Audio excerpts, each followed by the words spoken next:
Dans le débat sur l'avortement, on entend souvent dire du fœtus qu'il ne s'agit pas encore d'une vie, simplement d'une vie potentielle. Ou alors, s'il s'agit d'une vie, ce n'est pas encore une vie humaine, ce serait un autre type de vie. En fait, le début de la vie humaine, c'est souvent traité comme une question purement subjective, qui a un spectre assez flou, dont personne ne connaît le véritable commencement. On sait certainement qu'à la naissance, la vie a déjà débuté, mais depuis quand? C'est pour cette raison que l'infanticide est considéré comme un crime odieux, mais pour ce qui est de l'avortement, chaque individu doit faire sa décision sur le sujet. Puisque le début de la vie humaine est quelque chose de purement subjectif, alors chacun doit décider quel en est le moment exact. En un certain sens, chacun définit pour lui-même s'il met ou non fin à une vie par l'avortement. Mais à travers toutes ces distinctions, qu'est-ce que la biologie nous dit à ce sujet-là? Y a-t-il un consensus? La réponse est oui. Il y a un consensus, et d'ailleurs on ne peut plus clair. Une enquête a été menée par un docteur de l'Université de Chicago auprès de 5500 biologistes à travers le monde. Au total, 95% d'entre eux ont affirmé que factuellement, sur le plan scientifique, biologique, la vie humaine commençait à la conception, lorsque le spermatozoïde et l'ovule s'unissaient pour former le zygote. Ce qu'il faut savoir, c'est que toutes les cellules du corps humain sont ce qu'on appelle diploïdes, c'est-à-dire qu'elles détiennent deux jeux complets de chromosomes, à l'exception des cellules reproductives, chez les hommes le spermatozoïde et chez les femmes l'ovule, qui elles sont haploïdes, c'est-à-dire qu'elles ne détiennent qu'un seul jeu complet de chromosomes.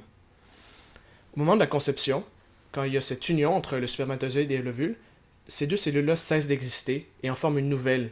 Le zygote, lui, qui est diploïde, comme un être humain à part entière, avec son propre code génétique. On peut donc dire avec certitude que le zygote n'est pas une cellule reproductive, mais au contraire est un organisme humain à part entière avec son propre code génétique, son propre jeu de chromosomes. Le zygote, c'est-à-dire l'être humain tout nouvellement conçu, va traverser la trompe de Fallope dans les 6 à 10 jours suivant sa conception, et il va atteindre alors le stade embryonnaire. Il sera un embryon. À la fin de la 8e semaine, son développement sera tel qu'on va lui donner le nom de fœtus. Mais à travers tous ces stades de développement que je viens de vous nommer, sur le plan scientifique, il s'agit incontestablement du même être humain, de la même personne humaine, qui va grandir pour devenir un nouveau-né, un enfant, un adolescent, un adulte. Il y a quelque chose de plus surprenant encore. Dans l'enquête que je viens de vous nommer, la vaste majorité des biologistes étaient pro-choix, s'identifiaient comme en faveur de l'avortement. 85% d'entre eux. Seuls 15% d'entre eux s'identifiaient comme pro-vie, c'est-à-dire opposés à l'avortement. Par conséquent, ce consensus biologique sur le début de la vie humaine à la conception ne peut pas être dû à un biais idéologique, parce que s'il y a un biais idéologique, il est au contraire en faveur de la position selon laquelle la vie ne commencerait pas à la conception, mais plus tard. Pourtant, le fait scientifique demeure, malgré le fait qu'il soit incommode à l'idéologie de la majorité des biologistes. Devant cette information, je vous le demande.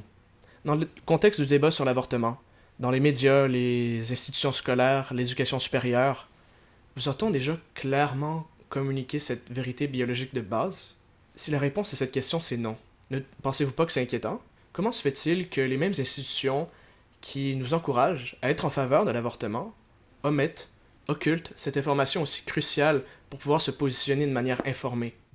Tous les discours pro-choix, chez les politiciens, les chroniqueurs, même les journalistes censés être neutres, mais sur ce sujet en particulier, laissant paraître clairement leur biais, semblent manquer cette information-là. Même la Cour suprême du Canada, dans le procès de la reine contre Morgan Taylor, semble avoir manqué à la rigueur scientifique quand le juge Williamson a caractérisé le fœtus de vie potentielle plutôt que de vie actuelle déjà existante. Ça fait d'ailleurs sans doute partie de la raison pourquoi est-ce qu'on n'a même pas pensé à appliquer l'article 7 de la Charte canadienne des droits et libertés à l'enfant, qui lui aurait garanti le droit à la vie, mais plutôt on l'a utilisé pour justifier légalement son meurtre, c'est-à-dire justifier légalement l'avortement. Mais ça, c'est un sujet pour une autre capsule.